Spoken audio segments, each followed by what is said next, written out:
Hello everyone, welcome back to my channel Naaz bio academy. So आज इस video में हम ट्रांसलेशन पढ़ने वाले हैं।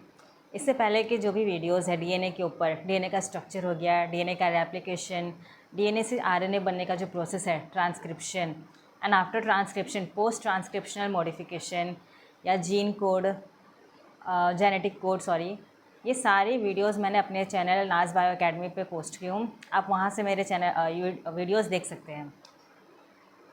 अगर पसंद आए तो चैनल को सब्सक्राइब कीजिए। यहाँ से मेरे वीडियो से आप कंप्लीट जो मॉल बायो है या मॉलिक्यूलर बेसिस ऑफ इनहेरिटेंस ये चैप्टर पूरे अच्छे से पढ़ सकते हो।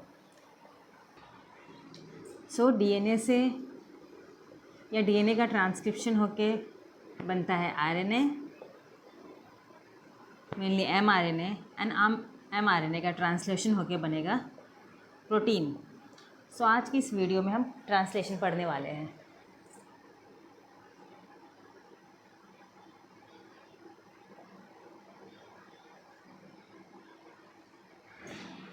अगर सबसे पहले हम रिक्वायरमेंट पे आ जाए कि ट्रांसलेशन होने के लिए किन चीज़ की रिक्वायरमेंट है, तो उसमें सबसे पहले आ जाएगा टीआरएनए, सेकंड है ribosome and third will be mRNA. तो वन बाय वन हम देखते हैं हर एक के बारे में। अगर टीआरएनए के बारे में देखें, ये जो है जनरली इस स्ट्रक्चर को clover leaf structure of tRNA भी कहा जाता है।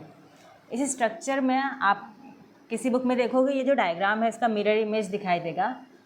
डायग्राम कैसा भी हो, आपको इस पोलैरिटी पे ध्यान देना है कि 3rd प्राइम पे CCA एंड होना चाहिए एंड 5 प्राइम पे इस साइड में आपको डी लूप होगा। एक यहाँ पर प्रेजेंट है एंटीकोडोन, ये है टी साइज सी लूप। अब इस डी लूप, ये एंटीकोडोन, ये टी साइज सी लूप, ये सब है क्या? ये जो डी लूप होता है ये भी न्यूक्लियोटाइड से ही बना हुआ है। ये भी क्योंकि एक आरएनए ही है, ये अपना स्ट्रक्चर को फोल्ड करके ये एक शेप ले लिया हुआ है।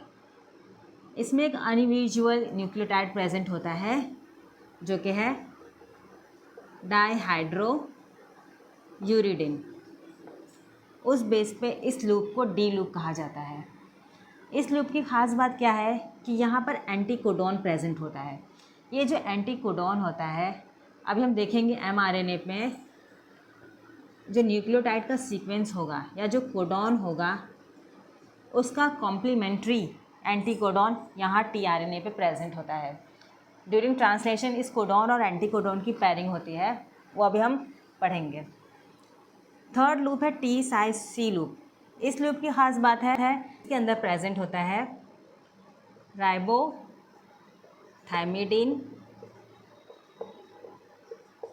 T and सूडोयूरिडिन। कई बार ये मैच द कॉलम में आता है कि ये जो न्यूक्लियोटाइड है वो किस लूप में प्रेजेंट है, ठीक है। और यहाँ पर 3rd साइड में 3 प्राइम एंड में प्रेजेंट होता है CCA एंड। इस आर्म को या इस एंड को अमाइनो एसिड आर्म या एक्सेप्टर आर्म कहते हैं, बिकॉज प्रोटीन सिंथेसिस के टाइम में जो अमीनो एसिड जॉइंट होकर प्रोटीन बनाने वाले हैं, उस अमीनो एसिड को लाने का काम वो अमीनो एसिड यहाँ पर अटैच होता है। इस एडिनाइन से यहाँ पे अमीनो एसिड जो है वो अटैच होगा, इसलिए इस आर्म को अमीनो एसिड आर्म भी कहा जाता है। क्लियर है? सेकेंड रिक्वायरमेंट है फॉर ट्रांसलेशन इज़ राइबोसोम। अगर हम बात करें प्रोकैरियोट एंड यूकैरियोट में, तो प्रोकैरियोट में 70S राइबोसोम प्रेजेंट होता है। ये किसकी बात हो रही है? प्रोकैरियोट की।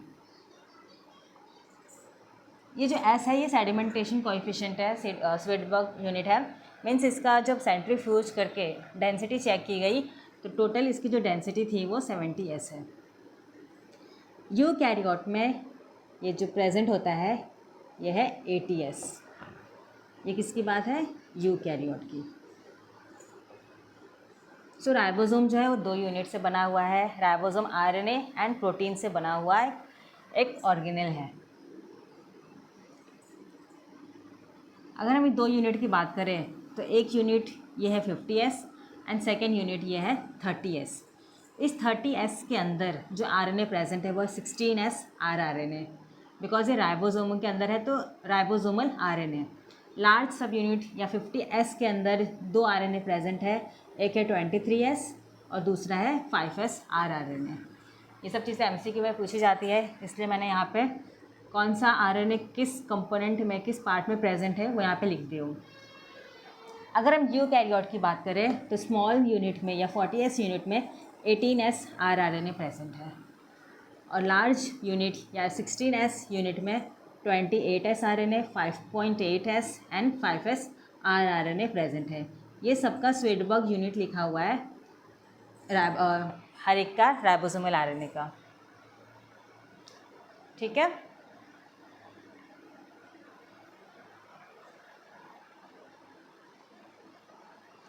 हमने ट्रांसक्रिप्शन वाले चैप्टर में पढ़े थे कि जो RNA पॉलीमरेज 1 है वो सिंथेसाइज करता है इस rRNA को 18S, 28S एंड 5.8, बट इस 5S की जो सिंथेसिस है वो RNA पॉलीमरेज 3 करता है। ये हमने ट्रांसक्रिप्शन वाले चैप्टर में पढ़ चुके हैं।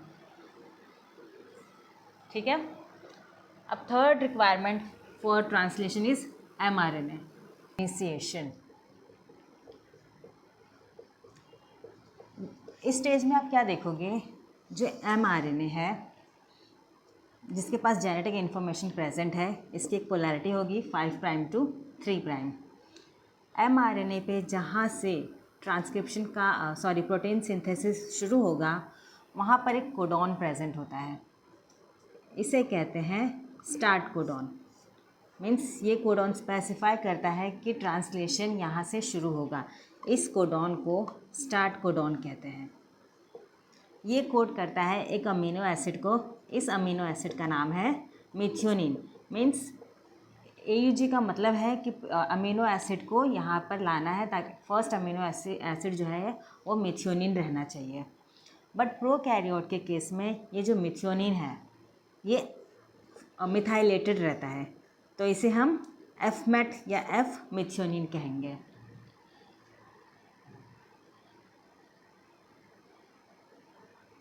ठीक है, और जहाँ पर ट्रांसलेशन का एंड होगा वहाँ पर कुछ कोडॉन प्रेजेंट होते हैं, उसे स्टॉप कोडॉन कहा जाता है। ये कोडॉन बताता है कि इसके आगे अब प्रोटीन की सिंथेसिस नहीं होगी, यहाँ पे आपको ट्रांसलेशन को रोक देना है। तो स्टॉप कोडॉन है कुछ, वो है UAA, UAG एंड UGA। ये तीनों जो है वो किसी भी अमीनो एसिड को कोड नहीं करते हैं, ये सीधा यहाँ जैसे ही कोडॉन जब राइबोसोम आएगा देखेगा कि ये कोडॉन प्रेजेंट है, वो यहाँ पर प्रोटीन के सिंथेसिस को रोक देगा। सो आपको पता चला कि mRNA के अंदर 5' पे AUG जो कि स्टार्ट कोडॉन होगा और एंड में यहाँ पर प्रेजेंट होता है स्टॉप कोडॉन। इसके आगे भी कुछ सीक्वेंस प्रेजेंट होते हैं। ये सीक्वेंस हेल्प करता है ड्यूरिंग ट्रांसलेशन कि जो राइबोसोम है, अभी राइबोसोम को पता कैसे चलेगा कि मुझे mRNA पे आके बाइंड करना है, तो mRNA के पास अपस्ट्रीम में कुछ सीक्वेंस प्रेजेंट होते हैं। इस सीक्वेंस को शाइन-डेलगार्नो सीक्वेंस कहते हैं।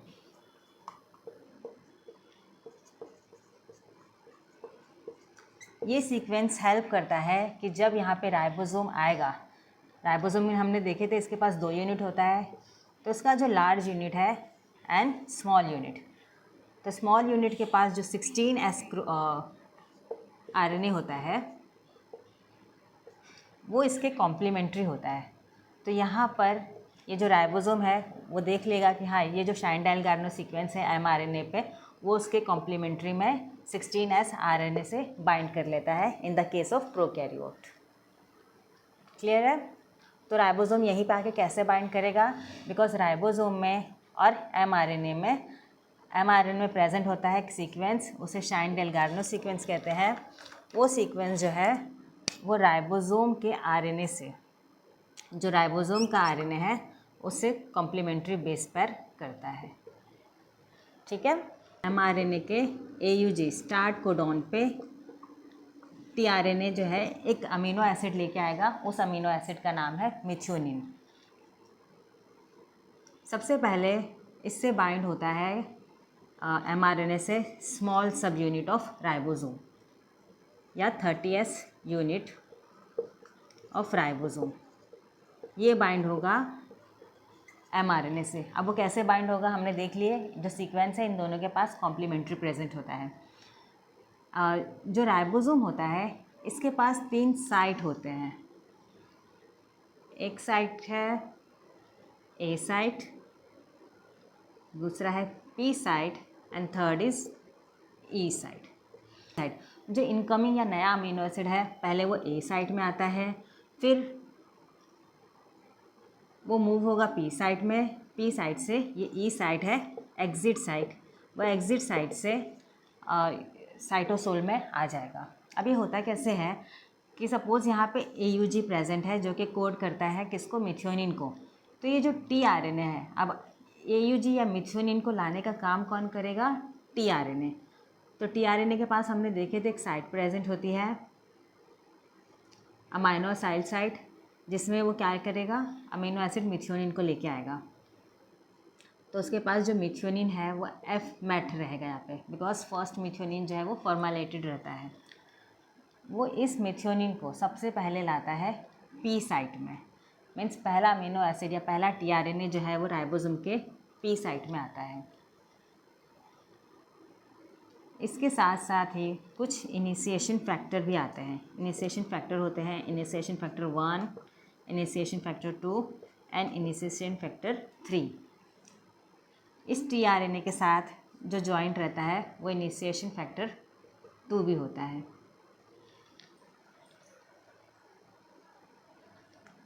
इनिशिएशन फैक्टर 1 का काम है कि वो प्रिवेंट करता है कि ये जो tRNA है वो कोई भी अमीनो एसिड ए साइट में ना आए।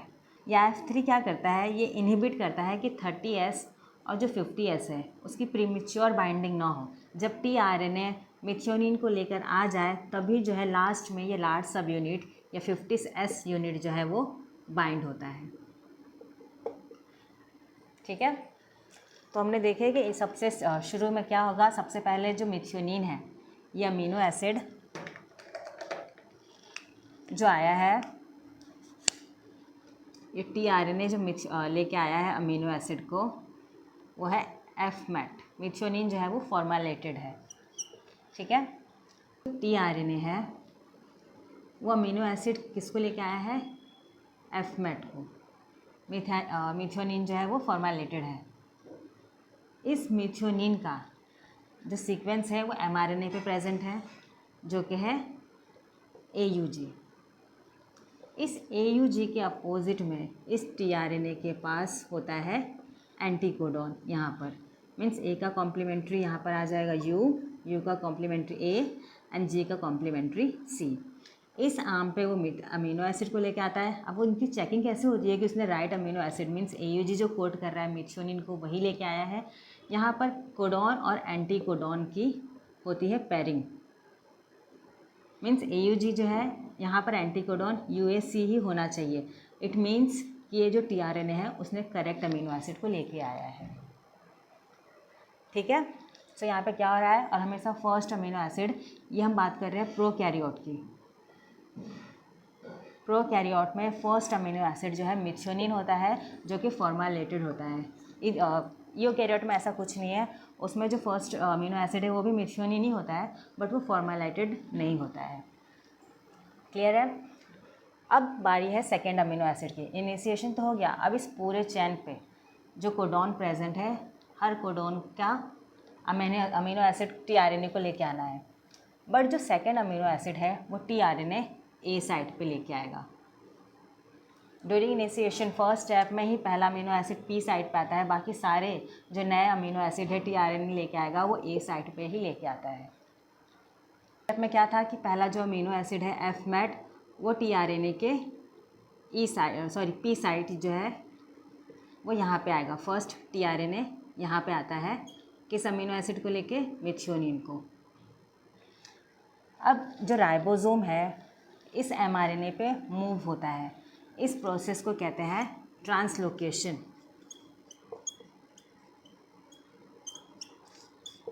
mRNA अपनी जगह पे रहेगा, ये जो राइबोसोम है वो एक कोडॉन से दूसरे कोडॉन पे हमें मूव होता हुआ दिखाई देगा। अभी आप देख सकते हैं राइबोसोम यहाँ स्टार्ट कोडॉन पे था, बट जैसे ही tRNA ये अमीनो एसिड लेके आ गया, ये जो राइबोसोम है वो नेक्स्ट कोडॉन पे मूव होगा।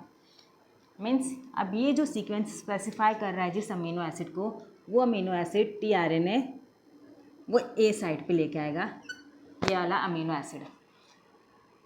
इस अमीनो एसिड के साथ यहाँ पर कौन सा अमीनो एसिड प्रेजेंट है? मिथ्योनिन। ये जो मिथ्योनिन है, यहाँ पे मैं इसे बड़ा करके बता रही हूँ, ये जो पहला अमीनो एसिड है मिथ्योनिन, इस राइबोसोम के मूवमेंट के साथ टीआरएनए की भी मूवमेंट होती है। जो टीआरएनए यहाँ पर अब प्रेजेंट था, वो मिथ्योनिन अमीनो एसिड को यहीं पे छोड़ के वो जो है ई साइड पे शिफ्ट हो जाएगा। मीन्स अब हमारा टीआरएनए जो है वो ई साइड पे आ चुका है, एग्जिट साइड पे। इस अमीनो एसिड का और ये जो नेक्स्ट अमीनो एसिड है, इसे मैं अमीनो एसिड 2 लिख रही हूँ, इन दोनों का बॉन्डिंग होना ज़रूरी है। मीन्स फर्स्ट अमीनो एसिड क्या है? मिथ्योनिन है, और अभी इस टीआरएनए दूसरे अमीनो एसिड को लेके आया है, वो है अमीनो एसिड 2। यहाँ पर होता क्या, अगर मैं अमीनो एसिड का स्ट्रक्चर बनाऊँ तो अमीनो एसिड के पास होते हैं amino group, carboxyl group, hydrogen और एक फंक्शनल ग्रुप। ये एक अमीनो एसिड हो गया। ये ऐसे ही दूसरा अमीनो एसिड, ये जो नया अमीनो एसिड आया है, इसके पास भी है यहाँ पर amino group, carboxyl group and एक फंक्शनल ग्रुप। इस अमीनो एसिड और इस अमीनो एसिड, ये जो दोनों अमीनो एसिड हैं, आपस में ज्वाइंट होते हैं थ्रू पेप्टाइड बॉन्ड।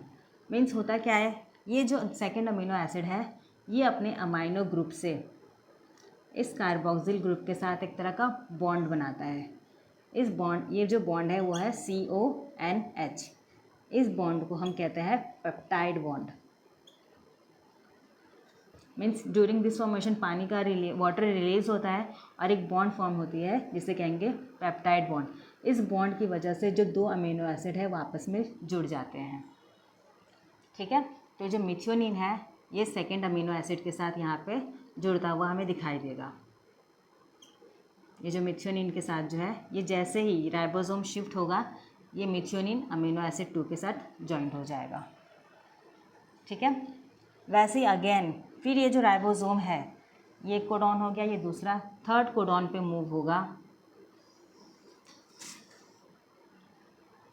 ये अब जैसे ही थर्ड कोडॉन पे मूव होगा, अगेन नेक्स्ट अमीनो एसिड जो है वो ए साइड पे आ जाएगा।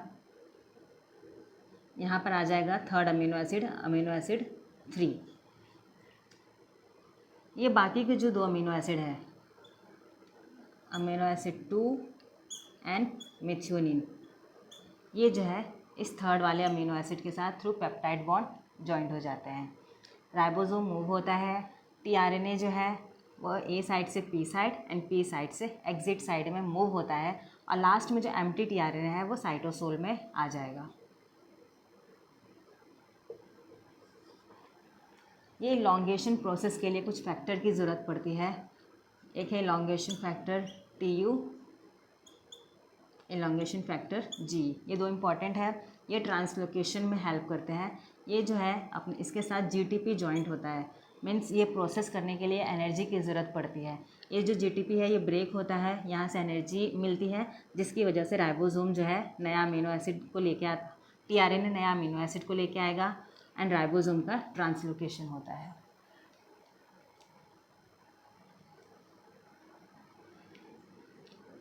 लास्ट में जैसे ये राइबोसोम जो है लास्ट कोडॉन UAA या स्टॉप कोडॉन के पास पहुंचेगा, यहाँ पर कोई भी ऐसा टीआरएनए नहीं है जो इस या कोड अमीनो एसिड को कोड करता हो। इस टाइम में कुछ रिलीज फैक्टर्स होते हैं, वो आके जॉइंट हो जाते हैं और इस पेप्टाइड को, इस प्रोटीन को यहाँ से डिसोसिएट होने में हेल्प करते हैं। राइबोसोम अलग हो जाएगा, mRNA अलग, और ये जो नया प्रोटीन का चेन बना है वो अलग हो जाएगा। Thanks for watching. अगर आपको वीडियो पसंद आए तो उसे शेयर कीजिए and please don't forget to subscribe my channel.